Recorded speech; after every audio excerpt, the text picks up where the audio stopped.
Hello and welcome to our educational channel, The Next Level Academy. This is me, Donna Vardhan, and I teach history on this channel.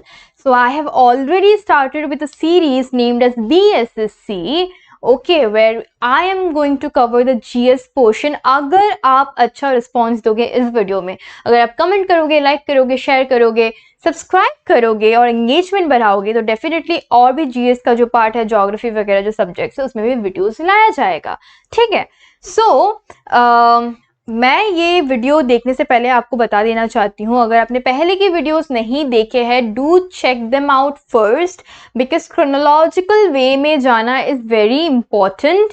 Chronology समझिए, okay, chronological way में जाना is very important. Y? नहीं तो confusion होगा, क्योंकि हमने start किया 3 lakh BC से, कैसे ह्यूमन का ओरिजिन हुआ वहाँ से हमने स्टार्ट करा. ठीक है. फिर सोर्सेस के बारे में पढ़ा हमने. अभी हम आ गए हैं वैदिक पीरियड में, जो कि है 1500 BC से स्टार्ट होता है.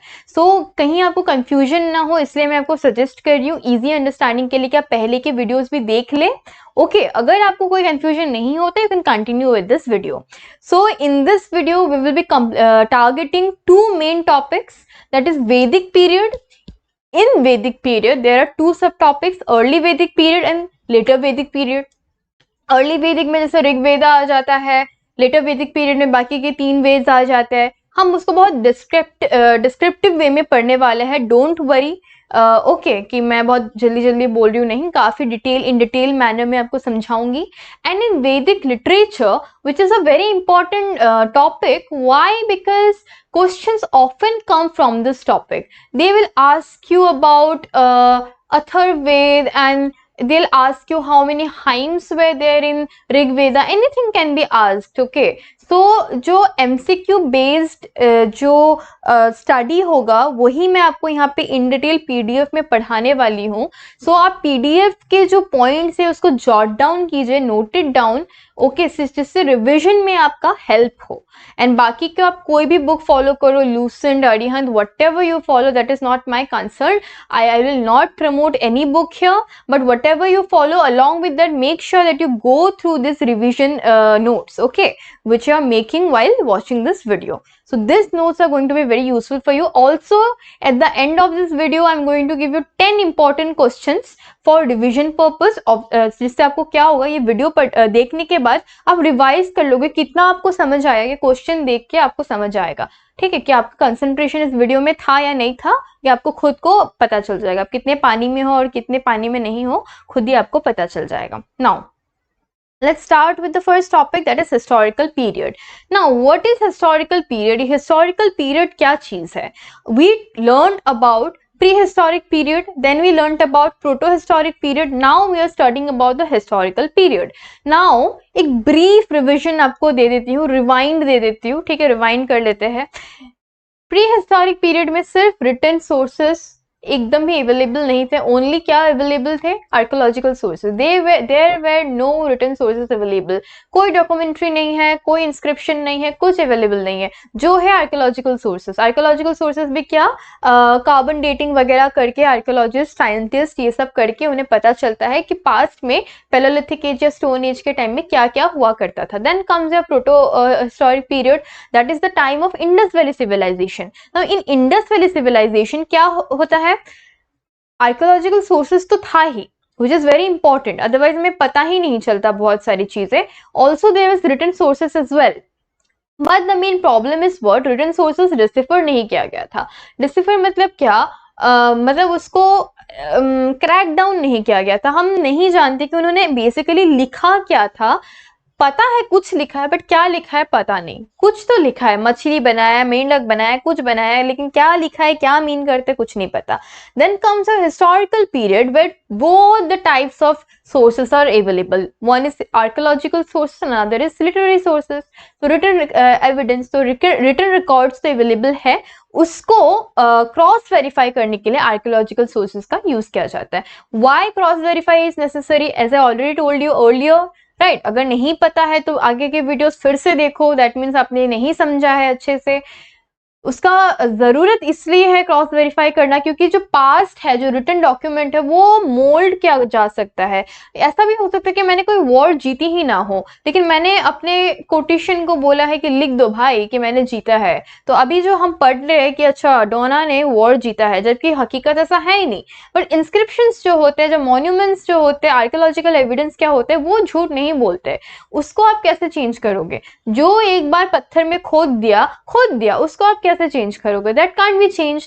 monuments जो है that can't lie, you know, it's very hard to change them, but जो written evidences है, it is very easy to alter them. Okay, now let's come to the first topic of Vedic period. So let's see that ये Vedic period है क्या? Okay, so the Vedic period.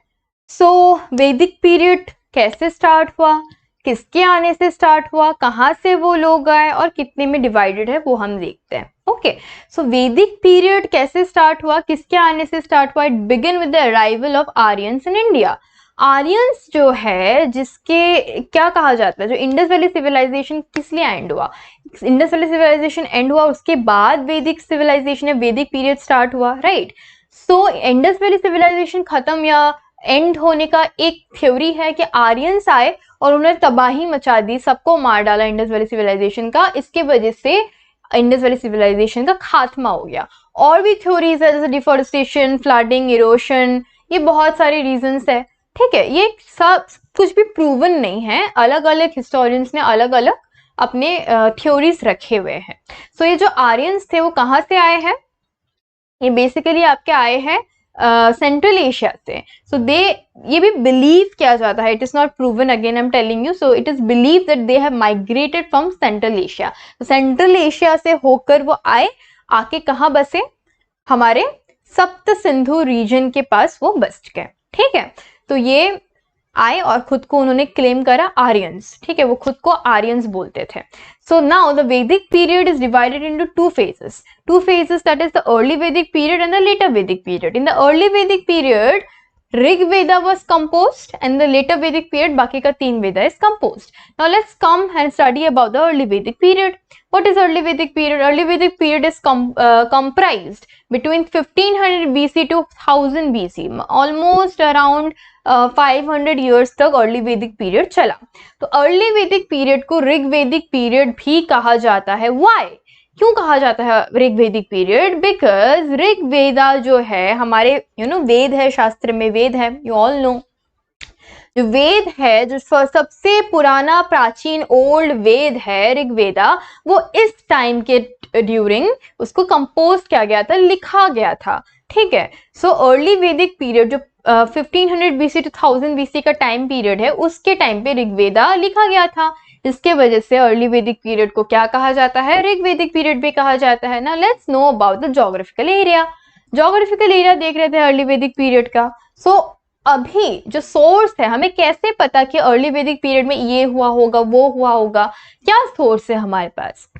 हमारे पास सिर्फ एक ही source है, that is the Rigveda itself. Rigveda से ही हमें ऋग्वेदिक period के बारे में सब कुछ नॉलेज मिलता है। ऋग्वेदा में 40 नदियों के बारे में मेंशन किया गया है, विच इज वेरी इंपॉर्टेंट। और ऋग्वेदिक जो लोग थे, जो पीपल थे उस टाइम पीरियड, वो 500 साल के पीरियड के जो लोग थे, वो खुद को आर्यंस बुलाते थे, दैट वी आर आर्यंस, ठीक है?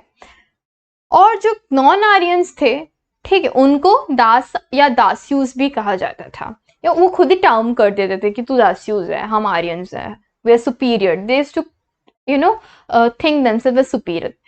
ओके, नाउ वो कहाँ तक कन्फाइंड थे, वो कहाँ तक रहते थे, कौन से रीजन तक वो लिमिटेड थे, वो देखते हैं हम। वो सप्त Sindhu, that is the land of 7 reverse. Okay, सप्त सिंधु एरिया में वो कन्फाइंड थे, लैंड ऑफ 7 रिवर्स भी कहा जाता है। उस एरिया में वो कन्फाइंड थे, वहाँ उस एरिया में ही वो रहते थे, ठीक है? नाउ अभी हमें क्या पता चलता है कि ये जो टाइम पीरियड है Rigvedic period, that is also known as the early वैदिक पीरियड। इस टाइम में क्या हुआ? दशराजन वॉर। दशराजन वॉर मतलब the battle of 10 king. Dasharajan 10, 10 मतलब क्या? 10, और राजन मीन्स किंग, तो that means the battle of 10 kings happened at this time period. किसके अगेंस्ट हुआ था ये फाइट? किसके अगेंस्ट हुआ था? Bharat king of Sudas. Bharat king नाम थे सुदास क्लैन के, उनके अगेंस्ट ये वॉर लड़ा गया था। ठीक है, सो ऋग वैदिक पीरियड में सबसे इंपॉर्टेंट वॉर है दशराजन वॉर, याद रखिएगा। Okay, now let's learn about the polity of early Vedic period or the Rig वैदिक पीरियड। नाउ अभी मैंने एक चार्ट बनाया है, ठीक है, टेबल है यहाँ पे यूनिट्स पे हम फोकस करेंगे और हेड्स पे फोकस करेंगे। तो जो फर्स्ट यूनिट, प्राइमरी यूनिट है वो है फैमिली का। फैमिली को क्या बोला जाता है? कुला। आप कौन से कुल से हो, आपका क्या कुल है, बोलते हैं ना कुल। और कुल के जो हेड है, फैमिली के हेड को क्या कहा जाता है? कुलापा। ओके, कुलापा, प्लीज रिमेंबर इट। कुल कुलापा और उसका हेड है कुलापा, कुल कुलापा, कुल कुलापा, याद रखना। Okay, then comes your second unit that is village. Family हो गया, बहुत सारे फैमिलीज, सारे फैमिलीज मिला के क्या बनता है? विलेज बनता है। विलेज को क्या बोला जाता है? ग्रामा। अभी हिंदी में भी ग्राम बोलते हैं ना, गांव, ग्राम, ग्राम बोलते हैं ना, ग्रामा। ग्रामा के हेड को, जो एक पूरे विलेज का हेड है, उसको क्या बोलते हैं? ग्रामीणी।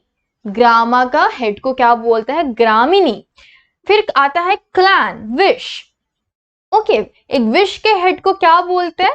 विशपति, विशपति। ओके, देन कम्स योर जना, that means people. And people के जो हेड है, पूरे जन, ये सारे जन है, उसके हेड को क्या बोलते हैं? गोपा या गोपति, गोपति ऑफ जना। ठीक है, and then comes your country which is also known as rashtra. Rashtra is a Hindi word as well, और उसके हेड को क्या बोलते हैं? राजन। ठीक है, देन कुला का हेड क्या है? कुलापा। कुला मतलब फैमिली, ग्रामा मीन्स विलेज, उसका हेड क्या है? ग्रामीणी। विश मतलब क्लैन, क्लैन का हेड क्या है? विस्पति। जना मीन्स पीपल, पीपल का है गोपा या गोपति। एंड राष्ट्र मीन्स कंट्री, एंड उसका हेड का नाम है राजन। All right, I hope it is clear.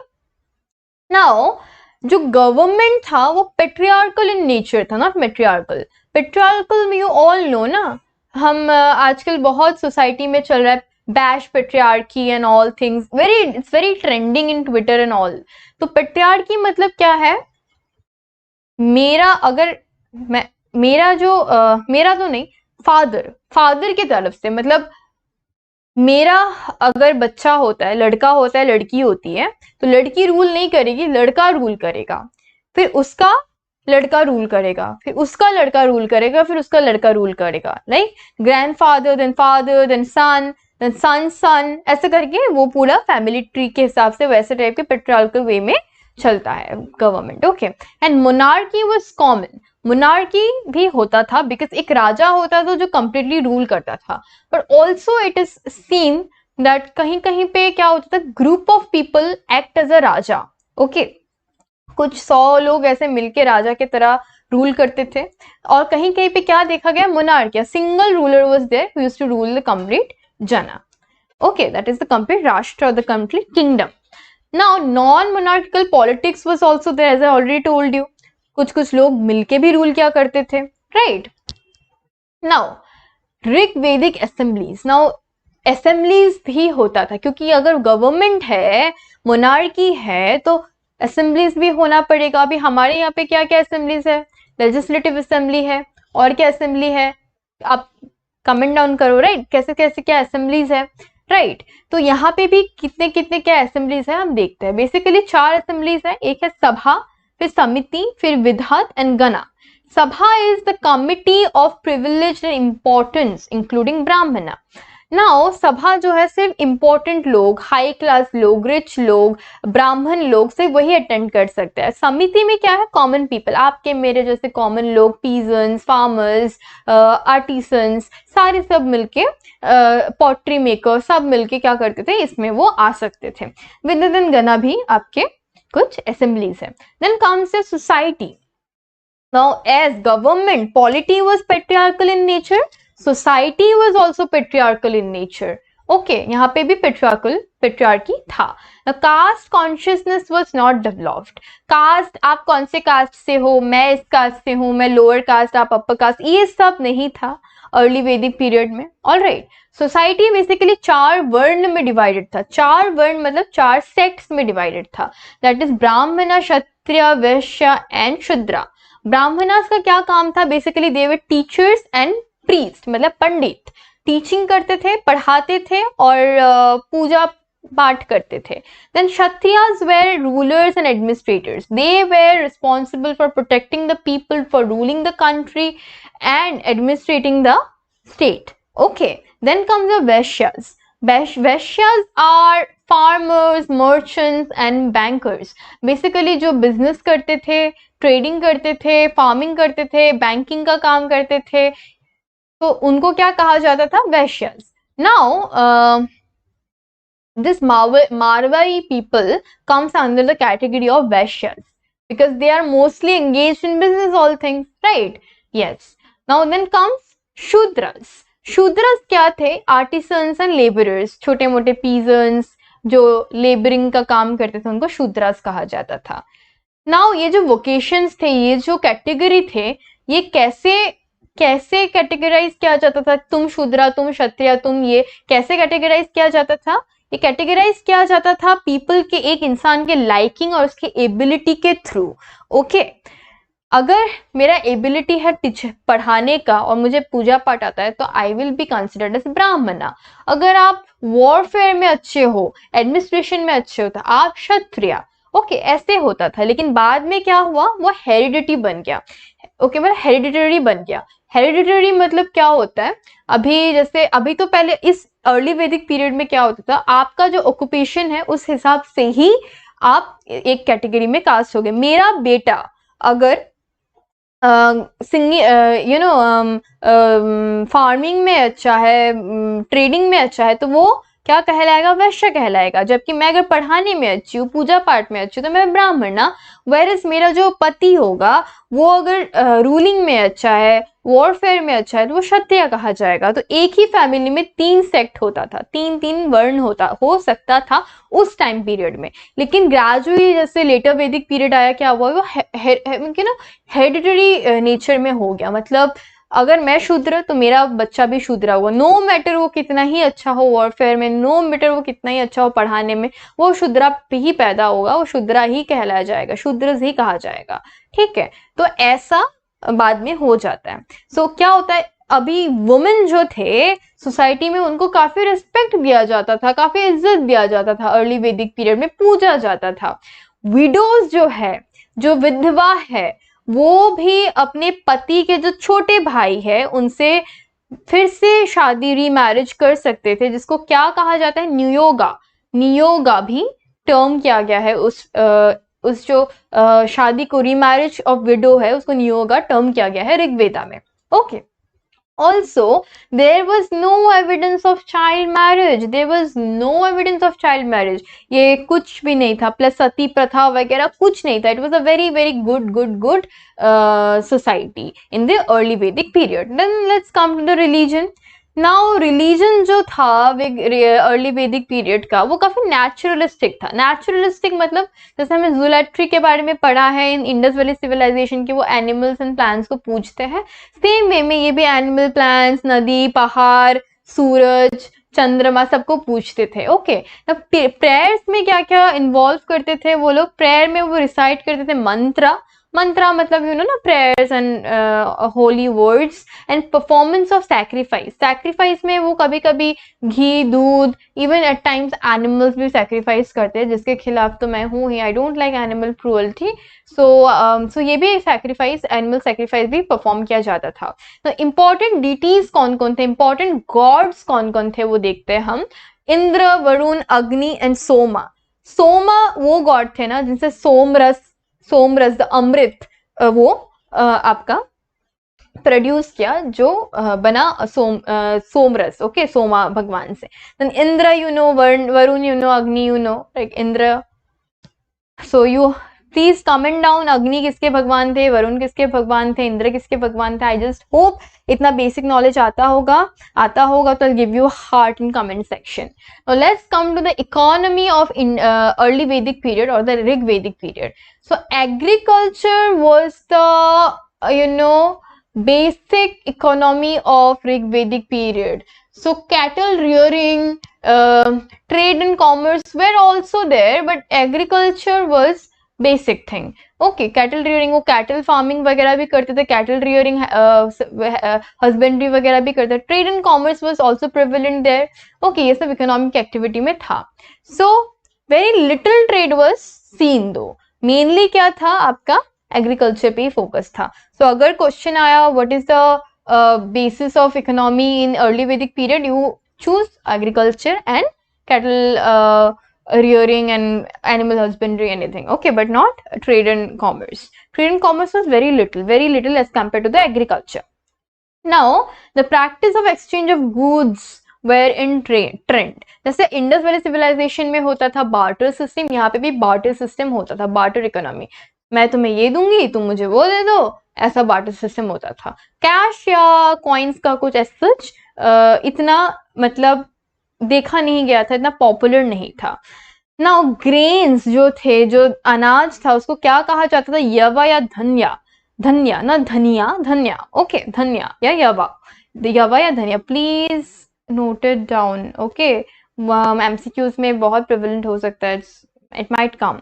Then people were expert in the art of healing wounds and curing diseases. Okay, now क्या होता था ना, people expert थे. कैसे expert थे वो, wounds जो थे जड़ी बूटी से ठीक कर सकते थे, या कोई डिजीज है, पेट खराब हो गया, बुखार हो गया, कुछ हो गया, तो वो भी जड़ी बूटी से वो ठीक कर देते थे. तो उनको आयुर्वेदा का काफी अच्छा खासा नॉलेज था. जो हमारे पास अवेलेबल सोर्सेस है, नेचुरल सोर्सेस है, प्लांट्स है, उसका यूज करना उन्हें बहुत अच्छे से आता था. ऑल्सो ये भी कहा जाता है वो सर्जरी में भी अच्छे थे. ठीक है, सर्जरी उस टाइम पीरियड में, can you imagine 1500 BC, can you imagine. या now let's come to the later वैदिक पीरियड. लेटर वैदिक पीरियड के बारे में अभी हम पढ़ने वाले हैं. Okay, now let's learn about the geography of later Vedic period. The geography of later Vedic period comprises the states named as Kasi, Kosala, Vidisha, Magadha, Anga, जो कि आपके ईस्टर्न उत्तर प्रदेश एंड बिहार में सिचुएटेड है. मगधा बाद में जाके क्या बनता है, एक महाजनपदा बन जाता है, जिसके बारे में हम आगे पढ़ने वाले हैं. तो ये जो सिविलाइजेशन है लेटर वैदिक पीरियड का जो टाइम है, ये सिविलाइजेशन सरस्वती जो which is also known as Indus valley civilisation से इंडस रिवर से कहाँ पे शिफ्ट हो गया, गंगा पे शिफ्ट हो गया. वहां से इंडस, वो पाकिस्तान के, वहां से अफगानिस्तान पाकिस्तान के रीजन से वो गंगा के रीजन तक आ गया. गंगा के आसपास ये सिविलाइजेशन बसने लग गया. ओके, नाउ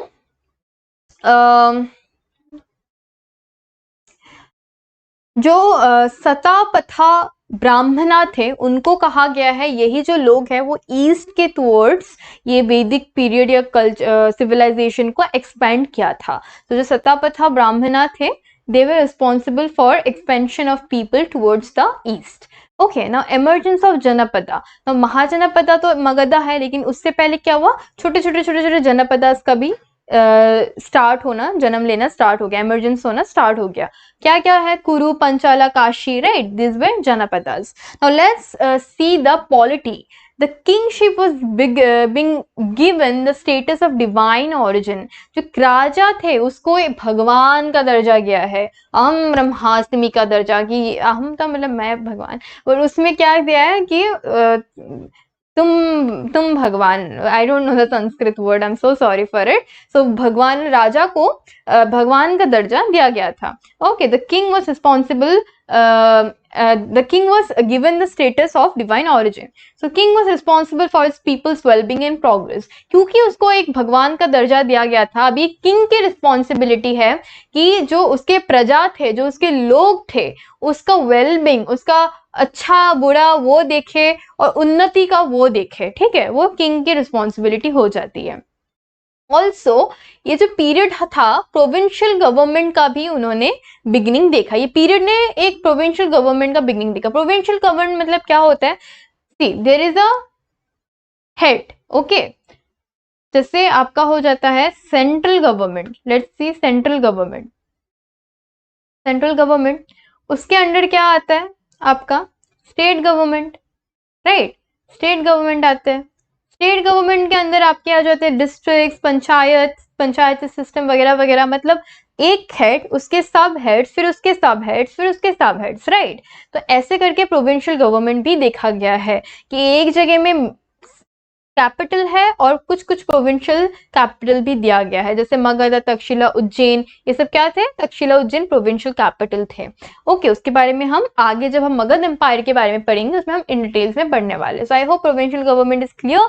क्या होता है फिर से बता देती हूँ। जो सेंट्रल गवर्नमेंट एक होता है, उसके सब पार्ट, सेंट्रल गवर्नमेंट सब इतने बड़े एरिया को तो पूरे अच्छे से गवर्न नहीं कर सकती, अच्छे से एडमिनिस्टर नहीं कर सकती, तो वो क्या करती है, और भी लोगों को अपॉइंट करती है, और भी मिनिस्टर्स को अपॉइंट करती है, किंग और भी मिनिस्टर्स को अपॉइंट करते हैं, और वो मिनिस्टर बाकी छोटे छोटे जगह को एडमिनिस्टर करते हैं अच्छे से। नाउ उस टाइम पीरियड में, द लेटर वैदिक पीरियड में राजा के पास एक स्टैंडिंग आर्मी या परमानेंट आर्मी नहीं थी। वो किस पे डिपेंडेंट थे, मिलिशिया में वो डिपेंडेंट थे। ओके, तो जो छोटे छोटे ग्रुप ऑफ पीपल होते थे जो आर्मी प्रोवाइड करते थे, उन पे वो डिपेंडेंट थे, एक स्टैंडर्ड या परमानेंट आर्मी नहीं थी। तो जुडिशरी का भी एक रोल देखा जा सकता है। जुडिशरी जो जज होता था वो कौन होता था, जो भगवान है, जो राजा है, ऑफ कोर्स वही होता था। वही क्या करते थे, रोल प्ले करते थे जज का, और वो देखते थे कि कौन क्या गलत है, कौन सही है, किसको क्या पनिशमेंट देना है, वो सारे क्रिमिनल लॉ वगैरह हैंडल करते थे। Now let's come to the society of later वैदिक पीरियड। नाउ सी, अर्ली वैदिक पीरियड में वुमेन का स्टेटस काफी अच्छा था, लड़कियों को इज्जत दिया जाता था। लेकिन जैसे जैसे लेटर वैदिक पीरियड आया, वैसे वैसे वुमेन का इज्जत तो पाताल लोक में पहुंच गया। आगे कैसा होता है हम देखते हैं। Okay, Varna system got shaped and the society got divided into Brahmana, Kshatriya, Vaishyas and Sudras. Now अभी वर्णा सिस्टम ऐसा हो गया कि मेरे एबिलिटी या लाइकिंग पे मुझे वर्ण नहीं मिलने वाला कि मैं अच्छी पढ़ाती हूँ मुझे ब्राह्मण का स्टेटस चाहिए। नहीं, तुम अगर शूद्रा, तुम्हारी माँ और बाप तुम्हारा शूद्रा है तो तुम शूद्रा ही हो, यू कांट बी अ ब्राह्मण, ऐसा हो गया था। ओके, तो डिवीजन था लेकिन इतना रिजिड नहीं था। डिवीजन तो था बट रिजिड नहीं था। रिजिड मतलब क्या है, स्ट्रॉन्ग नहीं था। स्ट्रॉन्ग और आगे धीरे धीरे धीरे धीरे होते रहेगा। Now institution of गोत्रा appeared in the later Vedic period. You know, हम कहते हैं आपका गोत्र क्या है, आपका गोत्र क्या है, तो क्या गोत्र है, आई डोंट नो। सो गोत्र क्या है वो सब पूछा जाता है। गोत्र मतलब कौन से क्लैन से हो, ये सब के बारे में भी। इंस्टीट्यूशन ऑफ क्लैन, ये क्लैन से मैं हूँ, उस क्लैन से मैं हूँ, ये सब का भी बिगिनिंग होना स्टार्ट हो गया लेटर वैदिक पीरियड में। नाउ क्या है, अब देखो, जो हायर कास्ट के लोग हैं, सपोज आई एम ब्राह्मणा, ठीक है, and this is XYZ and this is Shudra person. Okay, Shudra उसका वर्ण है। I can marry, if I want to, I can marry this person XYZ, but if I am Shudra and he is Brahmana, I won't be able to marry him. So the higher caste would marry the lower caste, but not the Shudras. Shudras higher caste को marry नहीं कर सकते थे। क्यों नहीं कर सकते थे, क्योंकि उनको पॉल्यूटिंग, गंदा टर्म किया जाता था कि वो गंदे लोग हैं, you can't touch them. Okay, इसलिए हायर कास्ट लोअर कास्ट को शादी कर सकते थे। लो कास्ट मतलब नॉट शूद्रा ऑल्सो, शूद्रा को बहुत कम प्रेफरेंस मिलता था। लोअर कास्ट ज्यादा से ज्यादा वैश्य तक। एक ब्राह्मण वैश्य को शादी कर सकता है, लेकिन एक वैश्य चाहे तो ब्राह्मण को शादी एज सच नहीं कर सकते हैं, कुछ कुछ नियम होता है, ठीक है। बट शूद्रा को शादी करना वाज कंप्लीटली प्रोहिबिटेड। आप नहीं कर सकते बिकॉज उनको गंदा टर्म कर दिया जाता था। इसलिए बाद में BR अम्बेडकर आए, फिर उन्होंने काफी सारे लॉज लाए, राइट। उसके बारे में मॉडर्न इंडियन हिस्ट्री में पढ़ने वाले हैं। तो ये चीज क्लियर है, हायर कास्ट लोग चाहे तो लोअर से शादी कर सकते हैं, लेकिन not Shudra because they were polluting, they were गंदा।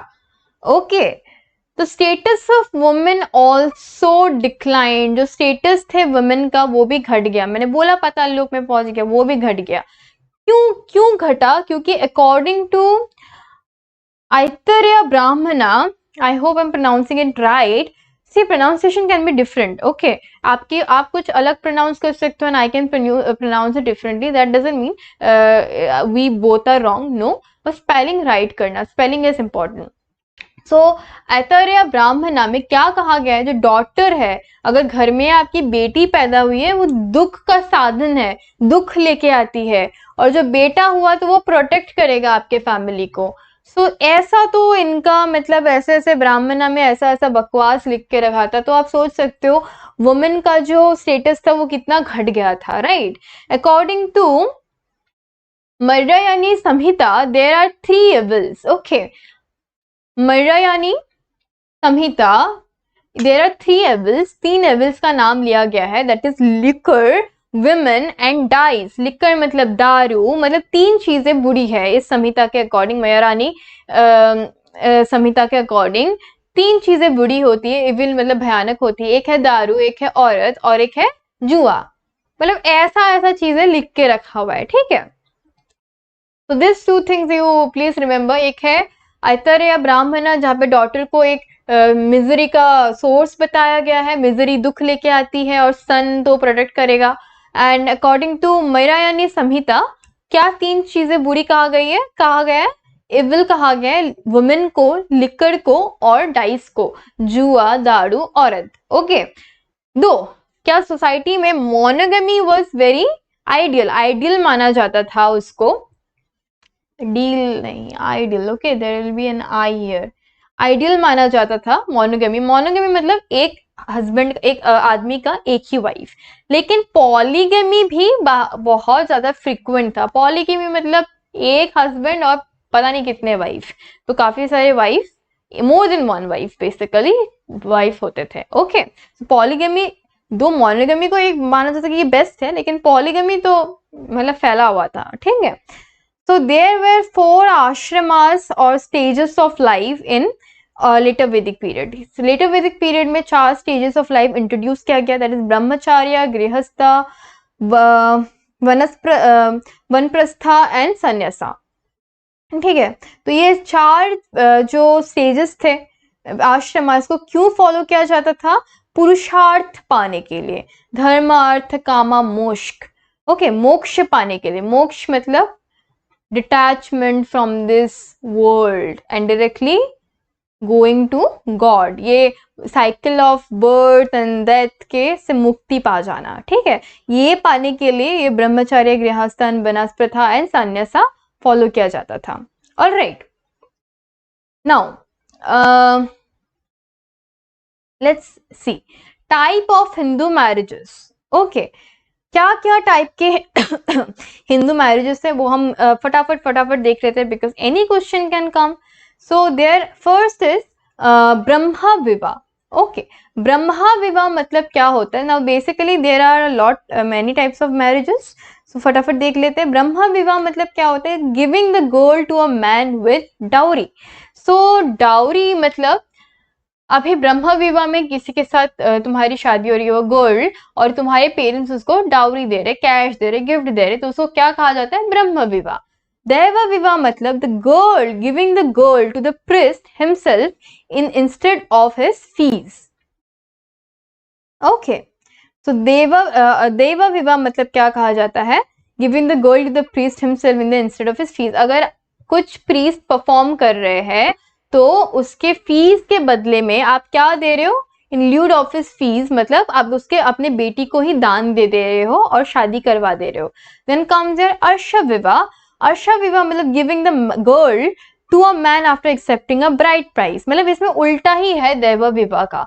अर्श विवाह में क्या है, लड़के से उल्टा दहेज लिया जाता है कि तुम हमें लड़की का दाम दो, फिर हम तुम्हारी शादी हमारी लड़की से करवा देंगे। Then comes your प्रजापत्य विवाह, where is giving the girl to a man without demanding a bride price. तो प्रजापत्य विवाह में क्या होता है, विदाउट एनी डाउरी, ना लड़का ले रहे ना लड़की ले रहे, कोई नहीं ले रहा, एक शादी करवा दिया जाता है, ठीक है। Then comes your गंधर्व विवाह, my favorite विवाह, that is love marriage, okay. Then comes your असुर विवाह। Now यहाँ पे क्या होता है, लड़की को पैसे देके दाम से, मोल से खरीद लिया जाता है और फिर उससे शादी कर लिया जाता है। देन कम्स राक्षस विवाह, जहाँ पे क्या होता है, marriage with the daughter of a defeated king और विद अ किडनैप गर्ल, कोई भी राज्य साम्राज्य का राजा को हरा के उसके बेटी से शादी कर लिया जाता है, या तो क्या होता है अगर आप किसी को किडनैप करके लेके आए हो कहीं से, उससे शादी रचाते हो तो उसको क्या कहा जाता है, राक्षस विवाह। देन पैसाच विवाह, marriage to a girl after seducing और रेपिंग हर, किसी को रेप करने के बाद, सेड्यूस करने के बाद उसके साथ अगर शादी करते हो उसको क्या कहा, पैसाच विवाह। पैसाच का मतलब अगर मैंने रिसर्च तो नहीं किया बट पैसाच पिशाच नहीं बोलते ना, भूत, तो वही होगा।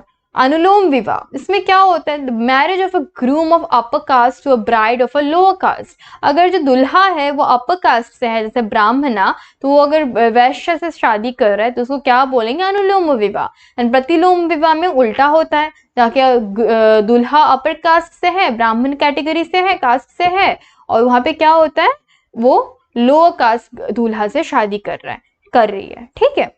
सो ये हो गया आपके हिंदू मैरिजेस के बारे में। सो अभी लेटर वैदिक पीरियड के रिलीजन के बारे में हम फटाफट देख लेते हैं। तो लेटर वैदिक पीरियड में क्या होता है, जो इंद्र एंड अग्नि थे वो अपना जो रेलिवेंस है उन्होंने वो लॉस्ट कर दिया। ओके, इंद्र और अग्नि का जो इंपॉर्टेंस था वो धीरे धीरे कम हो गया।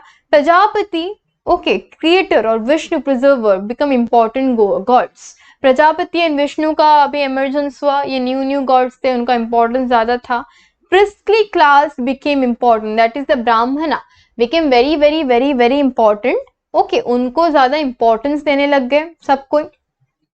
Okay, then comes several rites and ceremonies came into practice as a means of attaining success in life, in this world or the bliss in heaven.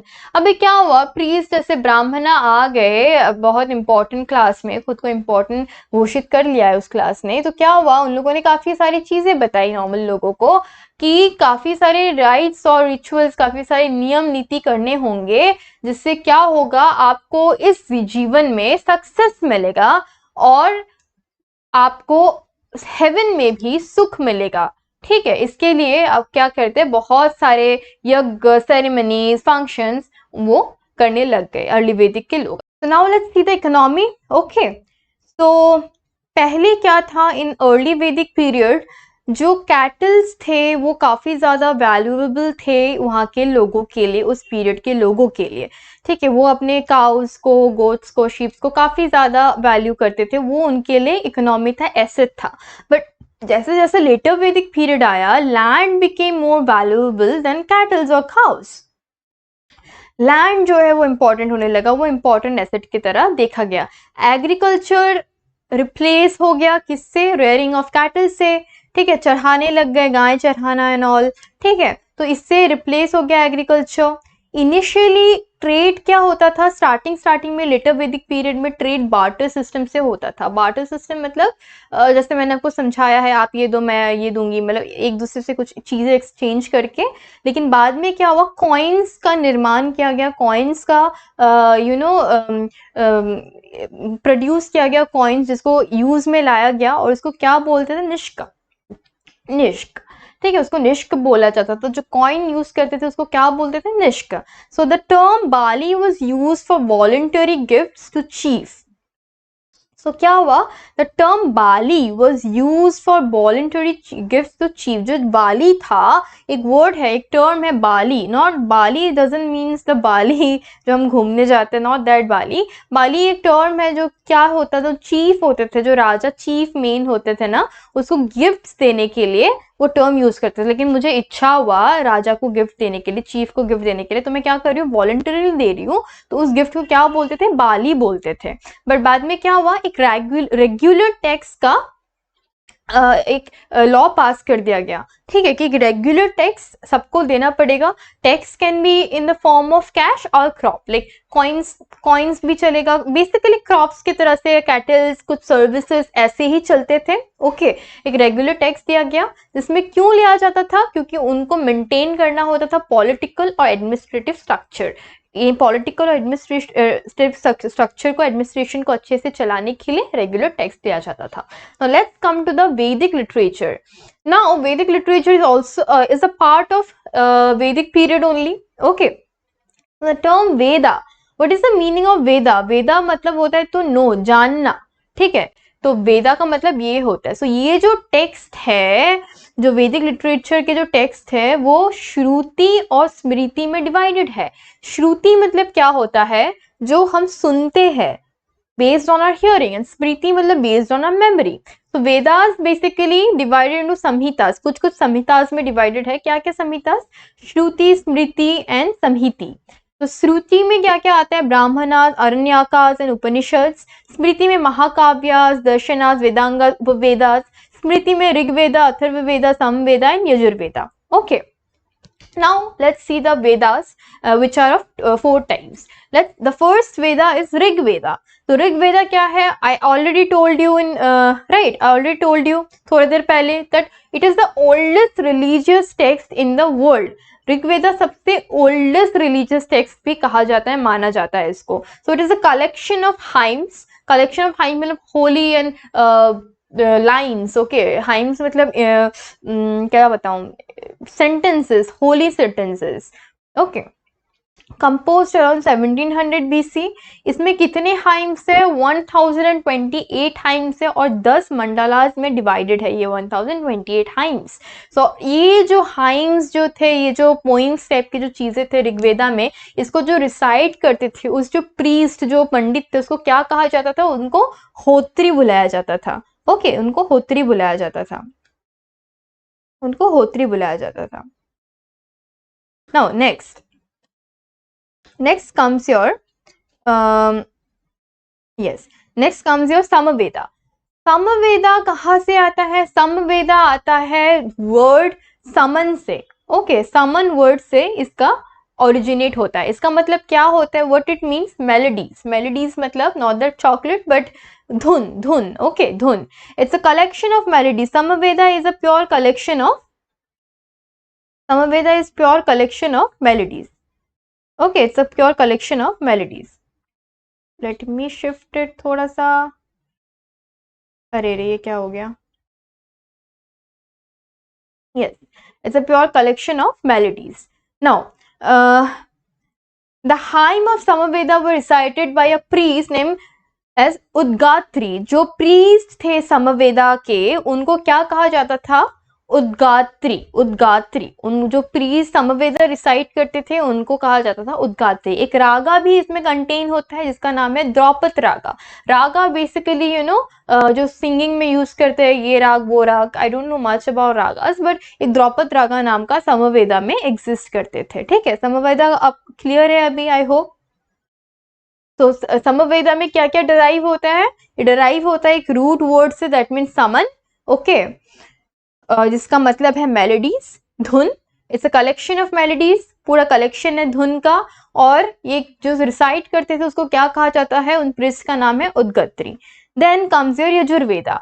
सो यजुर्वेदा है एक प्रोसीजर जो है आपके परफॉर्मेंस ऑफ सेक्रीफाइस. जो सेक्रीफाइस होगा, कैसे perform किया जाएगा, क्या क्या है, उस सब चीज के बारे में लिखा गया है. और यहाँ पे बिलीव्स और रिचुअल्स, क्या क्या रिचुअल्स करना चाहिए एक नॉन आर्यंस को, वो भी लिखा गया है यजुर्वेदा में. Then comes your Atharvaveda. Atharvaveda में सारे important charms, contain charms and spells, not charms but charms. Okay, charms, R होगा यहाँ पे एक M के आगे. charms, important charms and spells लिखे गए हैं. काफी important charms जैसे होते हैं ना, ये कैसे important कुछ होते हैं ना, ये कुछ वर्ड बोल दिया, जादू टोना वर्ड टाइप्स. क्या किस लिए यूज करते थे? भूत प्रेत भगाने के लिए, बुरी नजर भगाने के लिए, डिजीज को भगाने के लिए. ये जो अथर्ववेदा है, एक बहुत टाइम तक इसको वेदा की कैटेगरी में इंक्लूड नहीं किया गया, लेकिन बाद में इसको कैटेगरी इंक्लूड कर दिया गया वेदा की कैटेगरी में. देन कम्स योर ब्राह्मणा. ओके, ब्राह्मणा क्या है? जो वेदा है, ये 4 वेद है. ठीक है, ये वेद के जो हिडन मीनिंग्स है, हाइम्स जो है, इसकी हिडन मीनिंग्स को एक्सप्लेन करता है ब्राह्मणा. हर एक वेदा के अपना अलग अलग ब्राह्मणा होता है. यजुर्वेद, सामवेद, अथर्ववेद, ऋग्वेद, सबका अलग अलग ब्राह्मणा होता है. Then comes अरण्यकास. अरण्यकास मतलब होता है बिलोंगिंग टू द फॉरेस्ट. जो फॉरेस्ट में रहते हैं, जो फॉरेस्ट के लोग हैं, ये उनका है. ठीक है, ये उनका अरण्यकस उनको कहा जाता है। सो इसे अरण्यकस को फॉरेस्ट टेक्स्ट भी कहा जाता है, बिकॉज ये किसके लिए बेसिकली लिखा गया है, जो लोग फॉरेस्ट में रहते हैं और उनको वैदिक नॉलेज चाहिए, उनके लिए ये टेक्स्ट लिखा गया है, उसको अरण्यकास कहा जाता है। Then comes your Upanishads. Upanishads में आपके फिलोसॉफिकल टेक्स्ट लिखे गए हैं। There are 108 Upanishads, okay. And Brihadaranyaka is the oldest Upanishad. Brihadaranyaka is the oldest Upanishad. और उपनिषद में जो मुकंदका उपनिषद है, वहां पे जो वर्ड सत्यमेव जयते आप बहुत सुनते होंगे, राइट? सत्यमेव जयते, वो जो वर्ड है कहाँ से डराइव हुआ, कहाँ से निकला? मुकंदका उपनिषद से। Then comes your Mahakavyas. Now there are two major Mahakavyas, important Mahakavya, that is one is Mahabharata and other is Ramayana. Mahabharata was written by Ved Vyas, Rishi Ved Vyas, and it was the longest epic of the world. And Ramayana was written by Valmiki, which is considered as the oldest epic of the world by some books like Lucens and all. But आप अगर Google करोगे या कोई और book पढ़ोगे, सो Gilgamesh करके एक book है, ठीक है, मेसोपोटामियन रीजन का होगा if I am not wrong, उसे ओल्डेस्ट एपिक कहा गया है, okay. Then comes your Darshana. तो दर्शना क्या है? School of Indian philosophy. कुछ स्कूल्स थे, जैसे ideologies basically. So there were 6 schools of Indian philosophy. Nyaya, that is Gautama ने फाउंड किया था। संख्या, कपिला ने फाउंड किया। पूर्व मीमांसा, जामिनी ने फाउंड किया। उत्तर मीमांसा, वेद व्यासा ने फाउंड किया। देन वैशेषिका फाउंड किया कन्नड़ा ने। एंड योगा किसने फाउंड किया? Patanjali. Yoga is associated with Patanjali. Now there are Vedangas. 6 Vedangas are there, okay. क्या क्या है Vedangas? Shiksha, that is pronunciation. Vyakarana, that means grammar. Chanda, that is matrix. Kalpa means rituals. Nirula means explanation. Jyotish means astrology. All right. Then comes उपवेदास। मतलब क्या होता है? जो आपके वेदास है उसमें कुछ एक्स्ट्रा आपके हेल्प के लिए, एक्स्ट्रा इन्फो के लिए ये उपवेदास बनाया गया था। सो इसे ऑक्सिलरी वेदास भी कहा जाता है, ओके। ना उपवेदास जैसे है धनुर्वेदा। धनुर्वेदा का मतलब क्या होता है आपका? Dhanurveda deals with warfare. Okay, Dhanurveda deals with warfare. Yes, Dhanurveda deals with warfare, and it is associated with Yajurveda. Yajurveda के एक part है. Then Gandharva Veda मतलब है art and music, associated with Samveda. Okay. Then your Shilpa Veda, architecture, that is associated with Atharva Veda. Then comes your Ayurveda. Ayurveda is associated with medicine, deals with medicine and associated with Rigveda, okay. Dhanurveda मतलब warfare, Yajurveda के साथ associated है। गंधर्व वेदा मतलब art and music. Samaveda के साथ associated है। शिल्प वेदा मतलब शिल्प कारीगरी, हम बोलते हैं ना आर्किटेक्चर, आर्किटेक्ट। अथर्व वेदा के साथ एसोसिएटेड है। Ayurveda, you all know, Ayurveda we all know, right? Medicine के साथ एसोसिएटेड है, deals with medicine and associated with Rigveda, okay. Now एक क्विक रिविजन कर लेते हैं। हमने अभी तक जो पढ़ा उसको क्विकली रिवाइज कर लेते हैं। What is the oldest Veda? It is known as Rigveda, okay. So Rigveda is also known as the oldest Veda. The head of grama और village is known as Gramani. By what name the army chief was known as in the early वैदिक period? Senani, okay. Early वैदिक period में army chief को क्या कहा जाता था? Senani. Name the varna, okay. Brahmin, Kshatriya, Vaishya, शूद्र, ओके। व्हाट इज अरह विवाह? Okay, it is wrong. It will not be wrong. It is wrong because अराह विवाह नहीं है, वो अर्श विवाह होगा. Spelling is wrong here. Okay, it will be Arsha Viva. Arsha Viva. So what is Arsha Viva? It is giving the girl to a man after accepting a bride price. उल्टा dowry ले ले रहे हैं यहाँ पे तो, ठीक है. Then comes what is गंधर्व विवाह? Love marriage. तो कितने love marriage करने वाले? Comment down. Name Shruti literature. What are the Shruti literature? Brahmana, Aranyakas and Upanishads. 4 Vedas क्या क्या है? Rigveda, Yajurveda, Samaveda and Atharvaveda. What is the longest epic of the world? That is of course Mahabharata. And who is the founder of yoga?